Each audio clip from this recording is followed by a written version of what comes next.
चलिए, स्वागत है आप सभी का। और इस सेशन में मैं बताने वाला हूं आपको ऐसे 10 मस्ट इंपॉर्टेंट रूल्स जो आपके एग्जाम में डायरेक्ट यहां से क्वेश्चन आने वाला है।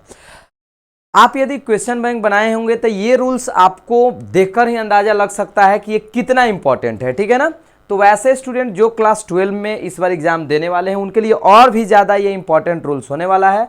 So please wait and watch. इस वीडियो को पूरा देखिए। वीडियो को पूरा देखने के बाद आपको समझ में आ जाएगा कि ये हमारा कितना इंपॉर्टेंट रूल है।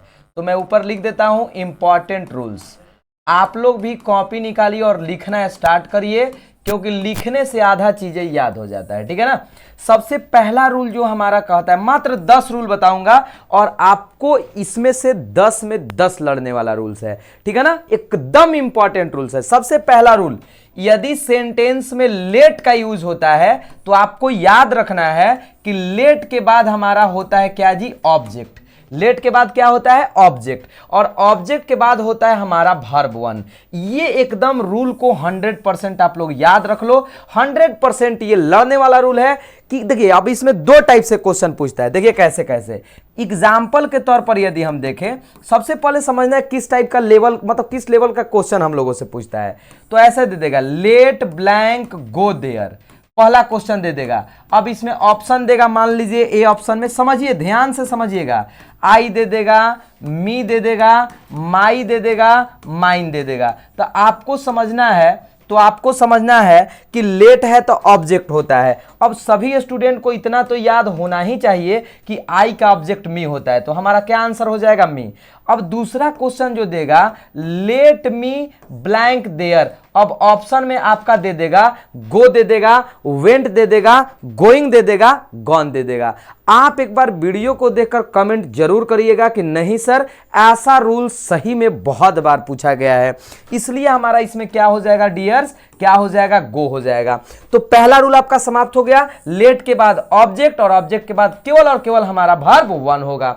आई होप कि आप इस रूल को अच्छे ढंग से समझ गए होंगे। रूल नंबर 2 जो बहुत ज्यादा इंपॉर्टेंट है, यदि सेंटेंस में प्रीपोजिशन का यूज किया गया हो, यदि सेंटेंस में प्रीपोजिशन का यूज किया गया हो तो प्रीपोजिशन के बाद आने वाला वर्ब हमारा वर्ब 4 होता है, जेरंड होता है। इसको क्या बोलते हैं, इसको क्या बोलते हैं, जेरंड बोलते हैं, ठीक है ना, जेरंड बोलते हैं। मान लीजिए हमने लिखा, he afraids of blank cricket, blank cricket, याद रखिएगा, he afraids of blank cricket. अब आपके पास ऑप्शन है, क्या क्या ऑप्शन है, प्ले है, प्लेइंग है, प्लेड है, प्लेज है। तो आप जानते हैं कि ऑफ हमारा क्या है जी, प्रीपोजिशन है, और हम जानते हैं कि प्रीपोजिशन के बाद वर्ब 4 होता है, इसलिए हमारा हो जाएगा गोइंग। क्या हो जाएगा, गोइंग हो जाएगा दोस्तों, गोइंग हो जाएगा, क्योंकि आने वाला वर्ब हमारा वर्ब 4 होना चाहिए। आने वाला वर्ब हमारा वर्ब 4 होना चाहिए। इसमें कोई भी दिक्कत, कोई भी तकलीफ आप सभी को बिल्कुल भी नहीं होना चाहिए, ठीक है ना। तीसरा रूल क्या कहता है, प्रीपोजिशन से ही रिलेटेड, कि प्रीपोजिशन के बाद आने वाला यदि हमारा प्रोनाउन होगा तो जब भी होगा तो ऑब्जेक्ट होगा, जब भी होगा तो क्या होगा जी, ऑब्जेक्ट होगा। जैसे मान लीजिए यहां विथ दिया हुआ है, विथ दिया हुआ है, जैसे आई एग्रीड विथ, अब ऑप्शन दिया हुआ है आई, ठीक है ना। मान लीजिए ऑप्शन देगा आपके, आई दे देगा, मी दे देगा, माई दे देगा, तो आपको ये आना चाहिए कि हमारा क्या होना चाहिए, मी होना चाहिए, क्योंकि विथ हमारा क्या है जी डियर, प्रीपोजिशन है। विथ हमारा क्या है, प्रीपोजिशन है। 3 रूल, लेट के बाद ऑब्जेक्ट, ऑब्जेक्ट के बाद वर्ब 1। दूसरा रूल, प्रीपोजिशन के बाद जनरली हमारा वर्ब 4। तीसरा रूल, प्रीपोजिशन के बाद हमारा होता है ऑब्जेक्ट।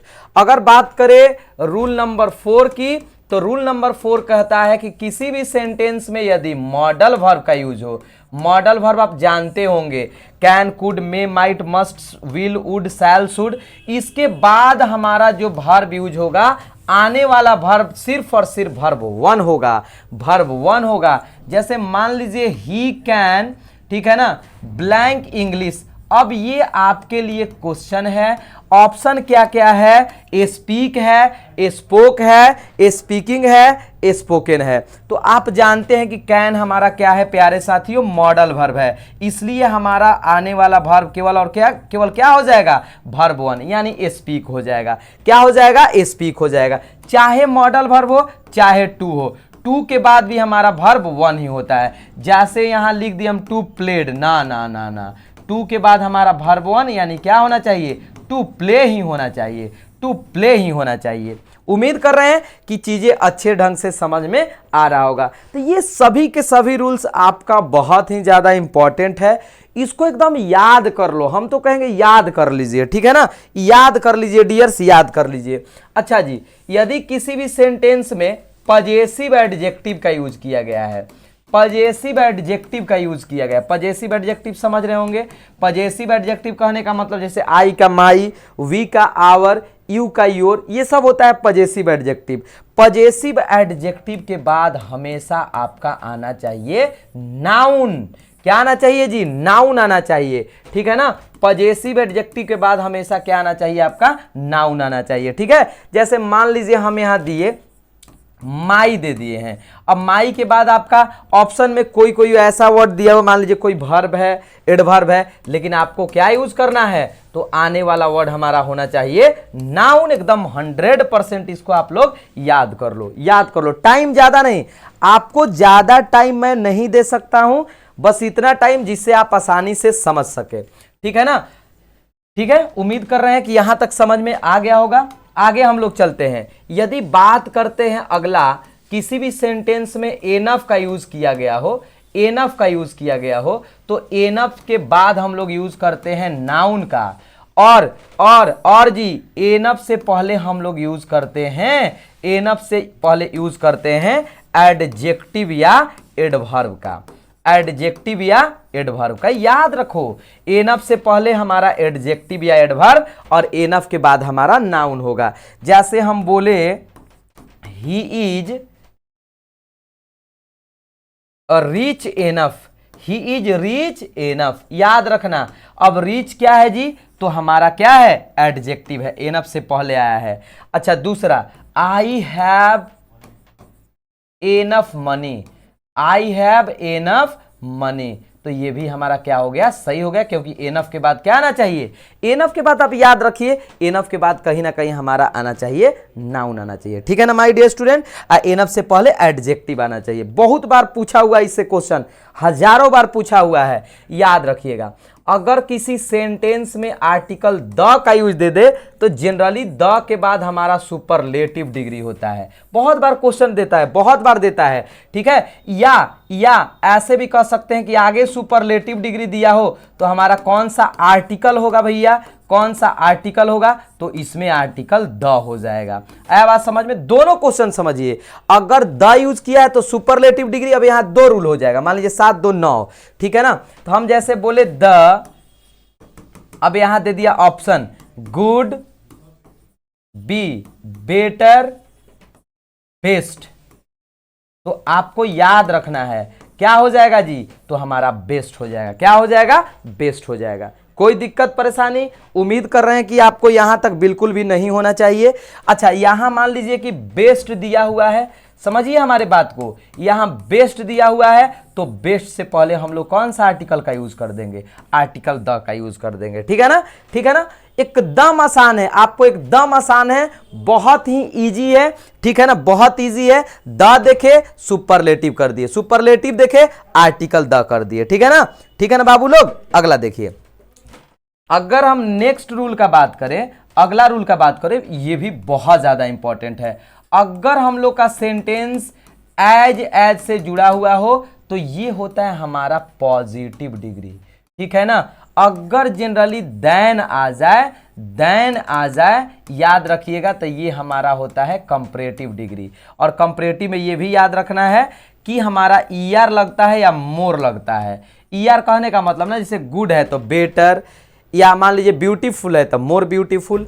और सुपरलेटिव में या तो द प्लस सुपरलेटिव होगा या one of the plus superlative, one of the plus superlative degree. ये पहचान है, ये आपका पहचान है जो बहुत ही ज्यादा क्या है माय डियर स्टूडेंट, इंपॉर्टेंट है। उम्मीद कर रहे हैं कि ये सब चीजें आसानी से समझ में आ रहा होगा। एग्जाम्पल से यदि इन सब चीजों को देखने का प्रयास करें तो जैसे देखिए क्वेश्चन आपका दे देगा ही इज एज आई, ठीक है। ऑप्शन यहां दिया रहेगा टॉल, बी दिया रहेगा टॉलर, सी दिया रहेगा टॉलेस्ट और डी दिया रहेगा मान लीजिए नॉट। तो आपको ये समझ में आ गया कि एज जुड़ा हुआ है तो हमारा कौन सा डिग्री होना चाहिए, पॉजिटिव, ठीक है। मान लीजिए हम दूसरा दे दिए ही इज देन आई, अब देन आ गया तो क्या हो जाएगा, टॉलर हो जाएगा, और द दे दिया तो टॉलेस्ट हो जाएगा। अब बात समझ में ना।